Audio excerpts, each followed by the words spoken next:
Welcome back to New Rockstars, I'm Erik Voss, and this is a breakdown of Marvel's Loki, episode 1, in which the God of Mischief learns he's just one Infinity Stone in a big box. From the many MCU callbacks to a cartoon I hope you're all taking notes during, there is so much to unpack, so I'm gonna break this down shot by shot for all the cool details that you might have missed. We open on New York City, 2012, the scene of Loki's escape when we last saw him in Avengers Endgame. Actually, this shot is the same exact establishing shot used in Endgame, but with the portal beam, the Chitauri, and a few explosions removed now that the battle's over. And listen to this 4-note chime the episode opens with.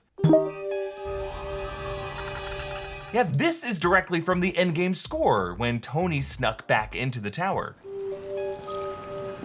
Notice how the letters flicker in, folding down from the middle, just like the split flap display on old train station signs, matching the overall analog production design of the TVA as if they're flipping back to this date. And this prologue now mixes in alternate takes from Chris Evans during Loki's Endgame arrest. On my way down to coordinate search and rescue. On my way down to coordinate search and rescue.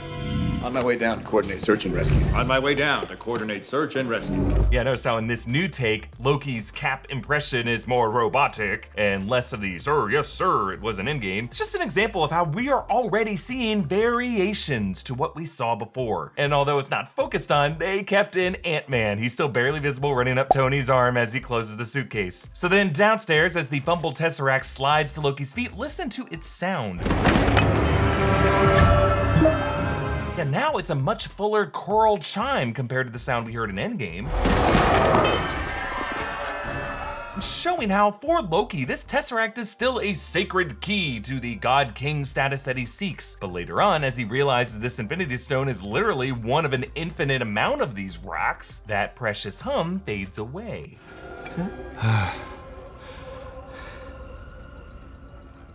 But not knowing that yet, Loki zips away with the Space Stone, leaving Thor's voice calling out in the void. Where's Loki? Loki? Audio also taken from Endgame in the background. Where's Loki? Loki? And this panic tells us that Loki just created a disrupted history, displacing himself from his destined historical path of accompanying Thor back to Asgard as he was supposed to. This is why Loki is a variant in violation of the TVA's sacred timeline. By teleporting with the Space Stone, he didn't go back in time or enter any new reality, but he did warp this history, causing it all to branch off from the sacred timeline. Now, of course, the Avengers also created branch timelines by taking each stone, but when Cap returned those stones, those branches were erased. However, Cap returning the Tesseract in 1970 would not have erased Loki's theft in 2012, leaving him as the one lingering paradox that the TVA is super pissed off about. Then the Marvel Studios title turns green with a flash of gold, of course the colors of Loki. Then we find ourselves in Mongolia's Gobi Desert. This cool shot of an insect crawling reflected upside down in a droplet of water, recalling this Loki's recent arrogance. An ant has no quarrel with a boot. Of course, threw back at his face later in that movie. Ant. Boot. And now this pompous god is about to get stomped back down to earth as an insect compared to the might of the TVA. And in this shot, the camera pushes in on Loki's crash landing in the sand, recalling the shot of Iron Man's crash landing in the first Iron Man film. A similar tale of an egomaniac forced to reconcile with his actions, transitioning from a violent villain to just a mischievous hero. Since remember, this is the 2012 era Loki, not the nicer guy that he evolved to be in the later films, though this episode does kind of get him close to it via traumatic home movies. But yes, the TVA, Time Variance Authority. These are the Marvel time cops. They prosecute timeline violators with an army of Minutemen foot soldiers, chronomonitors, and judges. Representing them now is Hunter B-15. Her scanner labels Loki as variant L1130. And notice how the units drop from 5 towards 0, meaning their whole sacred timeline is always just 5 whatever these units are away from branches veering into redline territory, just showing how delicate this timeline really is. The TVA's weapons are these glowing batons, which could be handheld versions of the retroactive canon that the TVA uses in the comics to erase people from existence, aka retcon. Notice how B-15's glows violet, unlike the others that glow orange. As we see later, orange is a color used to reset violators to their native timeline, so maybe violet is a setting used to stun a violator in amazing slow motion.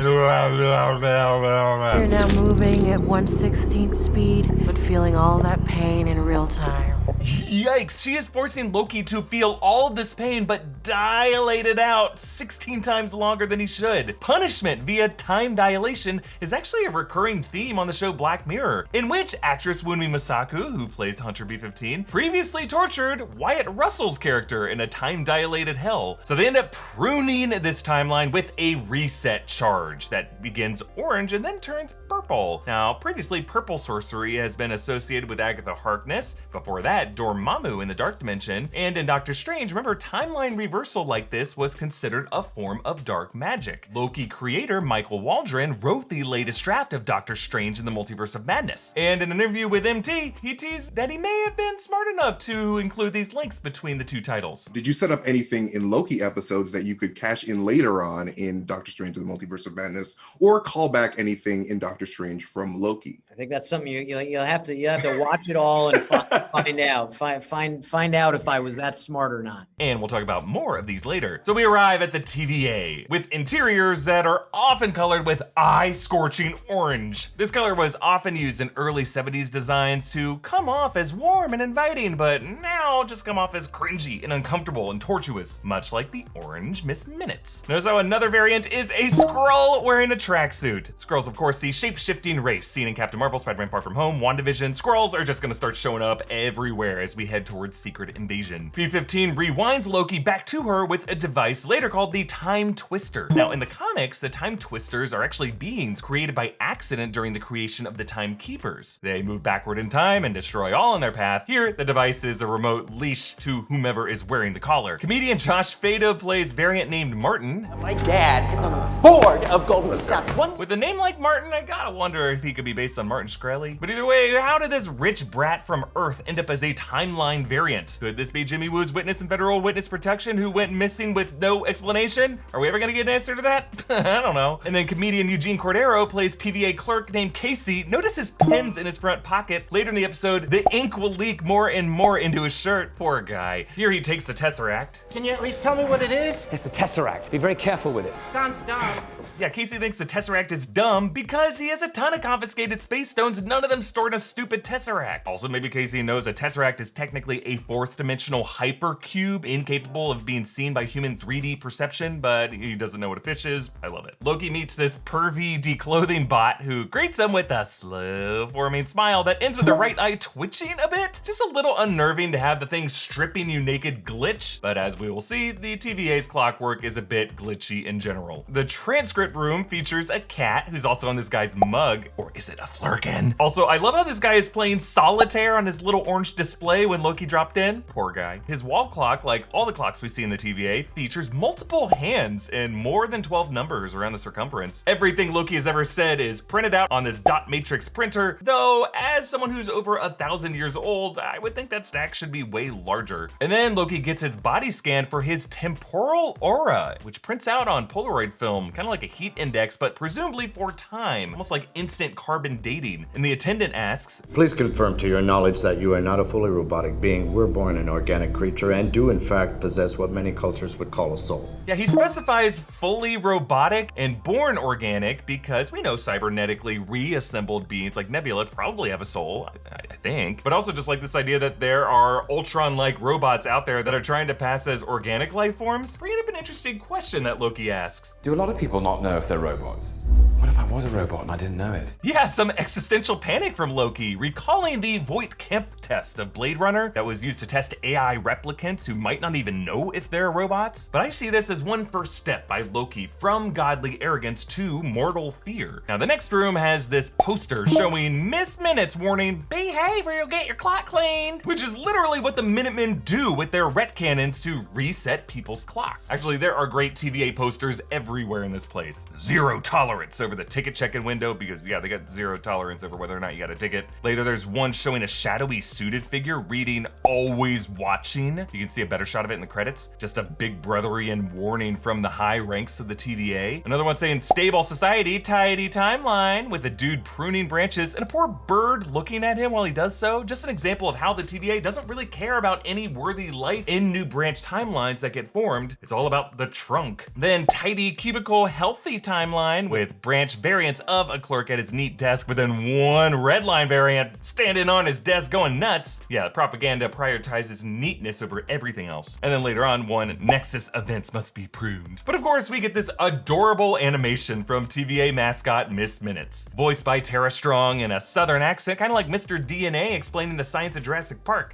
Oh, Mr. DNA, where did you come from? From your blood. Hey, by the way, we have a whole Loki-inspired merch lineup at our merch store, NewRockstarsMerch.com, in which Ms. Minutes shows up quite a bit, in which you can show some worship of this Ms. Minutes figure. Check it out, NewRockstarsMerch.com. So Ms. Minutes explains a new MCU history. Long ago, there was a vast multiversal war, but then the all-knowing timekeepers emerged, bringing peace by reorganizing the multiverse into a single timeline. The sacred timeline. So, according to this, the MCU used to exist as a multiverse of timelines. Timelines that warred with each other, but the Timekeepers interfered with that natural state, deciding to merge all the timelines into one sacred timeline. And that everything we have seen in the MCU so far has been a kind of intermediary peacetime. See, in the comics, the three Timekeepers, named Ast, Vanth, and Zorth, are creations of He Who Remains, the final TVA agent at the end of all time, to pass on lessons to the next universal cycle. But as neutral time deities, these guys are kind of assholes. They at times partner with folks like Immortus, aka Kang the Conqueror, to wage conflict with the Avengers. So this TVA slogan of for all time always is at least somewhat a lie, like it hasn't been always. There was a whole other stage of the universe where things were a multiverse. So this is really a myth cooked up to inflate their importance. And actually you can see at the bottom, this was written by the Time Variance Authority Narrative Commission, proving that they have an in-house propaganda department. This whole thing is like the Big Brother Ministry of Truth. But back to the cartoon, the past multiversal war is represented by this interesting fuselage in deep space. Maybe we're seeing the aftermath of a conflict among the Celestials, because we know from the severed head of the Celestial Nowhere that some war caused that. Maybe they're gonna go with the comics and say the symbiote deity Null decapitated him, but I think the Celestials are gonna be involved with it. And then we follow some animation inspired by Rocky Bullwinkle, specifically the Mr. Peabody and Sherman shorts. We follow this yellow man in a bow tie, whose variants toggle from a sea captain to this brute to a mug to a mad scientist to a top hat guy. But notice how each incorporates his bow tie. He's still essentially the same snob. And if this does represent Loki, we do later see Loki in a turtleneck from trailer footage. And that top hat form could be Loki as Jack the Ripper, maybe another real world mystery that Loki could have been behind the way he was DB Cooper. And then we also see this yellow man leading some kind of uprising in a battle involving a race that looks a bit like the Kree. Meanwhile, the ships on the right look a lot like the ruins of Titan, Thanos' homeworld that we saw in Infinity War. So maybe this uprising is against the Titan colony of Eternals that Thanos' father Alars established. And then Miss Minutes goes on. Stepping off your path created a Nexus event, which left unchecked could branch off into madness, leading to another multiversal war. Nexus events, reminding us how WandaVision defined the Scarlet Witch as a Nexus being, a character from the Marvel Comics with the ability to rewrite reality, serving as a linchpin, bridging their reality with others. And by saying branch off into madness, leading to another multiversal war, yeah, I think it's a strong sign that the sacred timeline here could be doomed to unravel, leading to a repeat of the historical cycle in Doctor Strange in the Multiverse of Madness, in which Wanda's search for her children via the Darkhold could cause another spark between realities. And Miss Minutes ends with, just make sure you have your ticket and you'll be seen by the next available attendant. Yeah, notice how Miss Minutes is an extreme close-up here. Just a very stern warning signaling just how seriously they take tickets. And Martin says, What are you raising your voice with me, Buckethead? yeah, I love that they kept in Fatum's little stammer on the word raising, and Martin gets horrifically reset, and Loki shows his ticket like all the passengers in Indiana Jones and the Last Crusade. But before we continue, this video is brought to you by Curiosity Stream, the award-winning destination for documentary series and features. It's smart TV for your smart TV. Curiosity Stream has thousands of streamable documentaries and non-fiction TV shows on topics like history, nature, science, food, technology, and travel. Whether you want to explore Mars or travel back to ancient civilizations, Curiosity Stream adds new binge-worthy films and series each week, letting you dive into your favorite subjects. They have 35 collections of curated programs handpicked by experts. All that content is streaming to any device for viewing anytime, anywhere.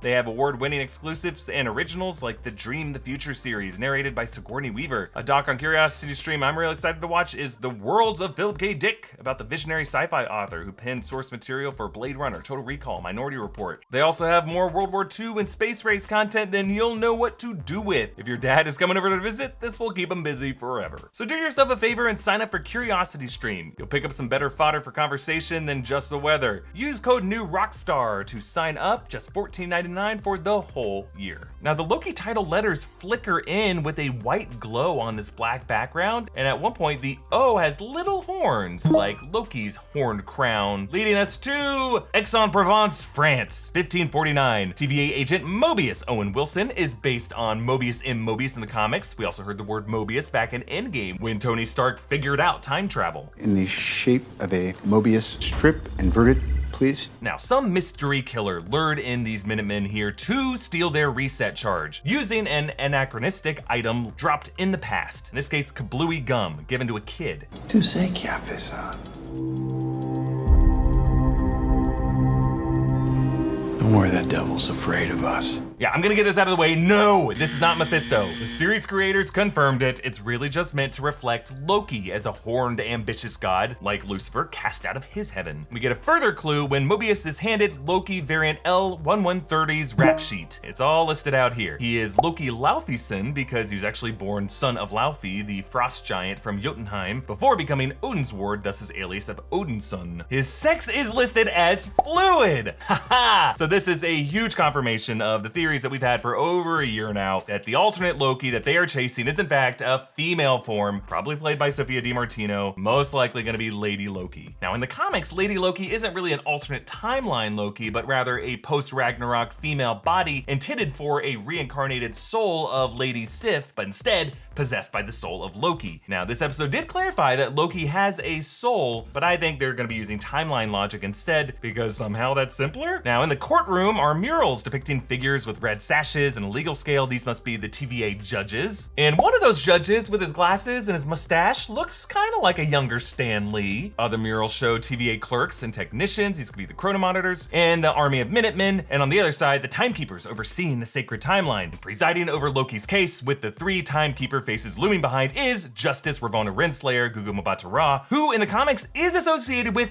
Kang the Conqueror. One of the many reasons I've been speculated this time-traveling villain, confirmed to come up in Ant-Man and the Wasp Quantumania, played by Jonathan Majors, might show up in this show. Loki casts blame on the Avengers. Oh, believe me, you can smell the cologne of two Tony Starks. A callback to Ant-Man making fun of Tony's scent. Is that Axe body spray? Yeah, I had a can on the desk for emergencies, relax. And Mobius shows Loki that TVA, the vast grid of spires and platforms, all with numerical designations. Like we see T282. This all seems to go on forever, likely the MCU's version of the null time zone, the TVA home dimension that's removed from time and space. And Loki responds by saying, This place is a nightmare. That's another department.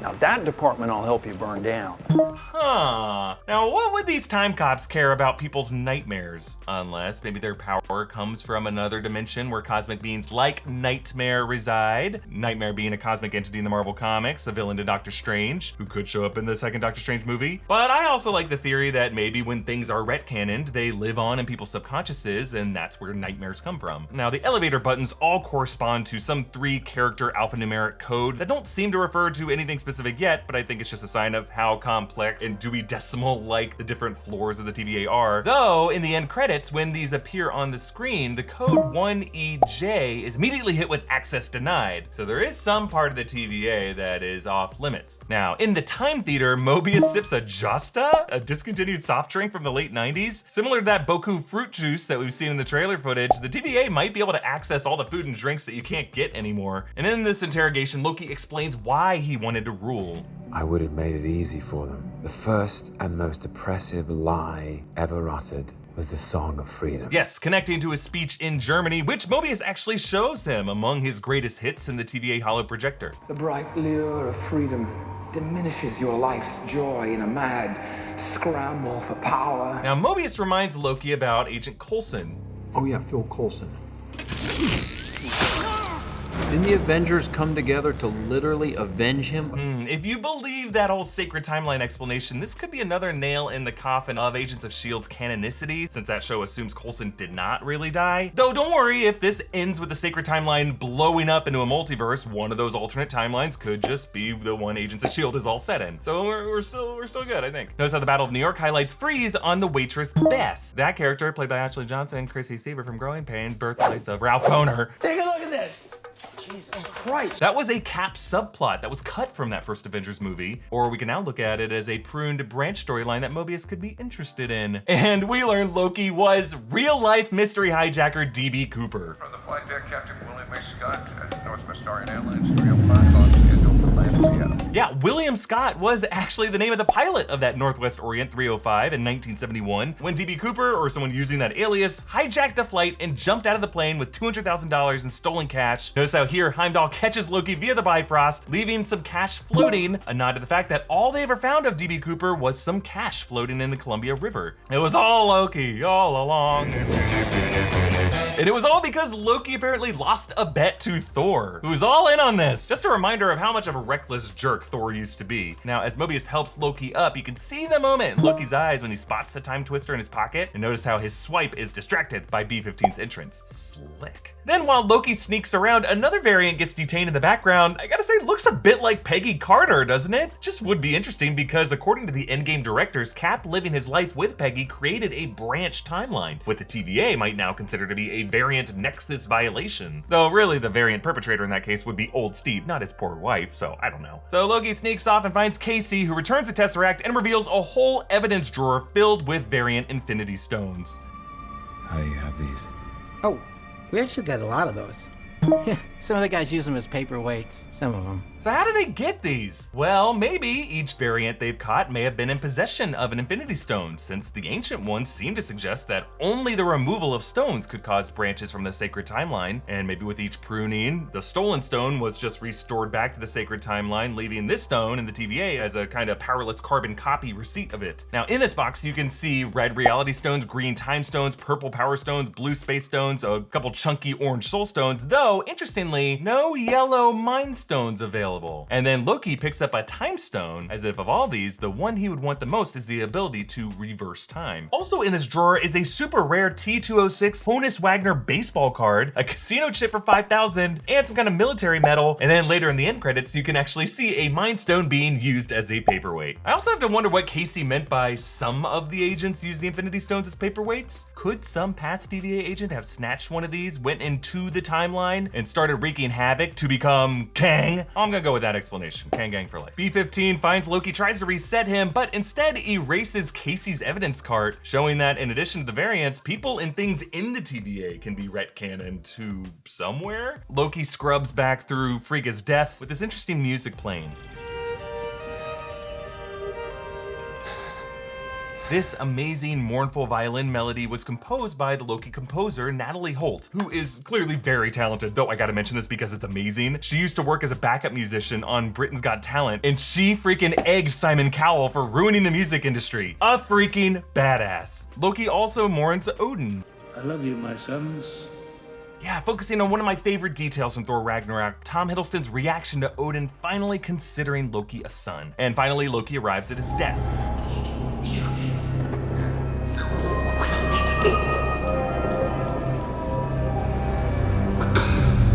Yeah, the framing makes it look like future Loki is saying this to our variant Loki, like the ghost of Christmas future telling him to let go of his God King ambitions. And then notice as the film strip runs out, on the holoprojector it reads Tail 112914, I think 71129114 Loki Laufeyson, meaning this is the tail end of the film reel. But the weird thing is in the close-up of the film strip, as it goes across the projector reel, it says Tail 1ETH616, 1ETH616 Loki Laufeyson. And I only point that out because 616 is the numerical designation of the prime Marvel universe in the comics. Technically, the MCU is Earth 199999. So Loki ends up confessing to Mobius. I don't enjoy Hurting people is part of the illusion. So Loki, even back in 2012, was never a sadist. He's just a mischievous scamp who commits violence in order to gain power. He's projecting an illusion of his fearsomeness. And that is the confirmation Mobius has been wanting with all this questioning. Really, this was all a Voight Camp test to determine if Loki had any humanity in him. And now that Mobius knows that he does, he gives Loki this assignment, a chance to destroy the worst parts of himself. The variant we're hunting is you. And so the epilogue goes to an oil field in Salina, Oklahoma in 1858, where Hunter U-92 investigates this interesting device. Time signature is early 3rd millennium. Definitely anachronistic.